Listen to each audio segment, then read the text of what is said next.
মানে এরকম আবহাওয়াতে যে বক্স দেখতে যাচ্ছি আমার ভাগ্য ভালো, আর যারা ভিডিও দেখবে তাদেরও ভাগ্য ভালো। ভিজে গেছি, হাতটা পুরো ভিজে গেছে কুয়াশাতে। দেখো অন্যান্য জেলার ইউটিউবাররা সব কাল থেকে এসে আছে, আমরা তাও তো লেট। কাল থেকে এসে চলে এসছে। তোমরা শুধু ভাবো ডিজে বক্সের ক্রেজটা। পশ্চিম মেদিনীপুর যে জায়গা তৈরি করতে পারেনি, পূর্ব মেদিনীপুর আরও আলাদা আলাদা জেলার ইউটিউবাররা পশ্চিম মেদিনীপুরে একদিন আগে থেকে ভিডিও করতে এসছে। তাহলে বলো পশ্চিম মেদিনীপুর ডিজে বক্সের দিকে কতটা উন্নতি করেছে। বন্ধুরা গুড মর্নিং সবাইকে। এখন বাজছে সকাল 7টা, আর চারিদিকে কুয়াশাটার আবহাওয়াটা চেক করো। গাড়ি চিকচিকাটা জলে ভর্তি হয়ে গেছে। তো এখন বেড়াচ্ছি পাল্টাগড়। হঠাৎ থেকে বেড়াবো করছিলাম, এরকম সাইজের কুয়াশা দেখে আরে বেড়াতে ইচ্ছা যায়নি। প্রথমে গাড়ির চিকটা খুলি। কি বলবো, বাহ দারুণীতে লাগছে। চারিদিকটা কুয়াশা, হেলমেট পরে, মানে এরকম কুয়াশায় বক্স দেখতে যাওয়া হচ্ছে। ভাবা যায় কিছু কিছু ছেনার তো অন্যান্য জেলা থেকে অলরেডি চলে এসছে কাল রাত। এই ঠান্ডায় সেখানে আছে।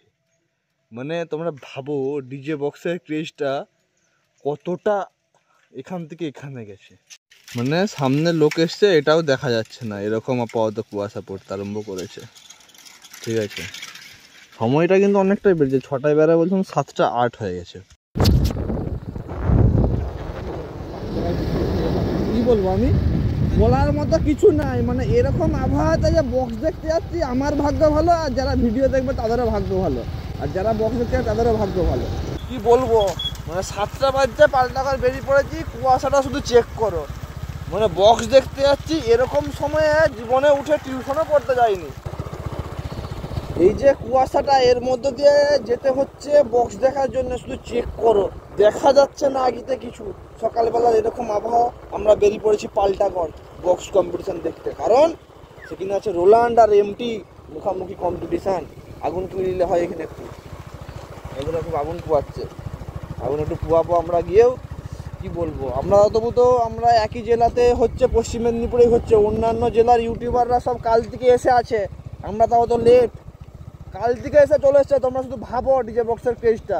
পশ্চিম মেদিনীপুর যে জায়গা তৈরি করতে পারেনি, পূর্ব মেদিনীপুর আরও আলাদা আলাদা জেলার ইউটিউবাররা পশ্চিম মেদিনীপুরে একদিন আগে থেকে ভিডিও করতে এসছে। তাহলে বলো পশ্চিম মেদিনীপুর ডিজে বক্সের দিকে কতটা উন্নতি করেছে।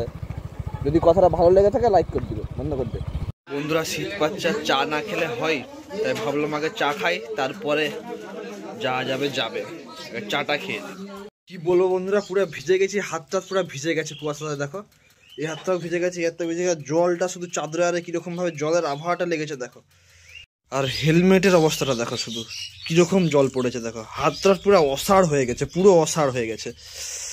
আর এইসব দেখো জলে টলে পুরো ভর্তি হয়ে গেছে। আগিটা গিয়ে দেখো জল ঝরছে, এরকম কুয়াশা। যাই হোক, আমরা অনেকটা রাস্তা এগিয়ে চলে এসেছি পাল্টাগড়ে। এখনো মোটামুটি 15 কিলোমিটার মতো যেতে হবে। হাফ রাস্তা মোটামুটি চলে এসেছি, হাফের থেকে একটু বেশি এসেছি। আর চারিদিকের আবহাওয়াটা দেখো, এখনও সেরকমভাবেই কিন্তু কুয়াশা আছে। সময় কটা বাজছে তোমাদেরকে বলছি, 8টা 16 বাজছে। এখানে দেখতে হচ্ছে পুরো জল হয়ে গেছে সোয়েটার। ঘড়িটা ভিতরে রেখেছিলাম, মনে হলো ঘড়িটাও ভিজে যেত। এখনও কুয়াশাটা চেক করো, পুরো রাস্তা তো পুরো ভিজে গেছে। এরকম অবস্থা কুয়াশা, রাস্তা টোটাল ভিজে গেছে। ঘর দেখতে পেয়েছি, তাই ভাবলাম একটু দাঁড়াই, কারণ হাতটা পুরো টোটালি অসাড় হয়ে গেছে। আমি মানে ক্লাচ ধরবো, ব্রেক ধরবো, কিছু পাচ্ছি না, সেরকম অবস্থা। ঠিক আছে, আপাতত একটু দাঁড়ানো যাক, তারপর বেরোবো। বন্ধুরা আপাতত চলে এসেছি আমরা পাল্টাগড়। কটা বাজছে সময়টা দেখিনি, 8টা 8:30 9টা আরে হবে। ঠিক আছে, মোটামুটি এমটি মিউজিকের সামনে দাঁড়িয়ে আছি। আগের বছর এখানে এমএসবি মিউজিক হয়েছিল, বাজলে ভিডিও দেখাবো। আরও সেটআপ আছে, রোলান্ড মিউজিকের ডবল সেটআপ আছে। তো রোলান্ডের সাথে এমটির কিন্তু মুখোমুখি কম্পিটিশন হবে না। ঠিক আছে, রোলান্ড আলাদা জায়গায় বাজছে, এমটি আলাদা জায়গায় বাজছে। মানে রোলান্ড একটু দূরে বাজছে। ঠিক আছে, আপাতত এমটি মিউজিকের নিচে আছে 8খানা বেস, উপরে আছে 2খানা বেস, আর সাইডে 3খানা টপ, ওই সাইডে 3খানা টপ। এই আপাতত সেটআপ। সকাল সকালই বহুত লোক জুটে গেছে, আরও ডিটেলস তোমাদেরকে বলছি।